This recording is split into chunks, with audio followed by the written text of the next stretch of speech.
सखर जे तालखे पनुआ खे लॻे ॻोठ सालहाणी जे रहंदड़ काज़ी बिरादरी सां तालुक़ रखंदड़ यास्मीन काज़ी साबरा ब्रोही ऐं ॿियनि माइटनि सां गॾु सखर प्रेस क्लब वारो एहतजाज कंदे चयो त 19 डिसंबर 2022 ते मुंहिंजे पुट नोमान काज़ी ब्रोही बिरादरी जी साबरा ब्रोही सां कराची जी अदालत में पसंदि जे परणो कयो हो, जंहिं ते छोकिरी जे पीउ कमरदीन ऐं ॿिया माइट नाराज़ थी विया ऐं 3 महीननि खां असांजो जीअण जंजाल करे रहिया आहिनि। असांजे घरनि ज़मीननि ते कब्ज़ा करण समेत घरनि मां क़ीमती सामान चौपायो माल बि खणी विया आहिनि। साबरा ब्रोही ऐं यास्मीन काज़ी ॿुधायो त नौमान काज़ी घर अची रहियो हो त साबरा जो वालिद कमरदीन ब्रोही ऐं चाचो जुमो ब्रोही नौमान खे अगवा करण बाबति क़ैद करे मथस सख़्त तशद्दुद कंदा हुआ, जॾहिं त घर जा सभु भाती ज़मीन ते कमु करण लाइ विया त नौमान वझ वठी उतां फरार थी घर पहुतो आहे। जवाबदार 25 लख रुपया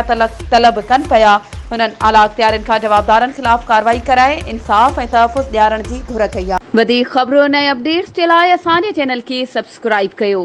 ऐं हा, बेल आइकन खे प्रेस करणु न विसारिजो त जीअं असांजी हर नई अचण वारी वीडियो तव्हां ताईं पहुची सघे।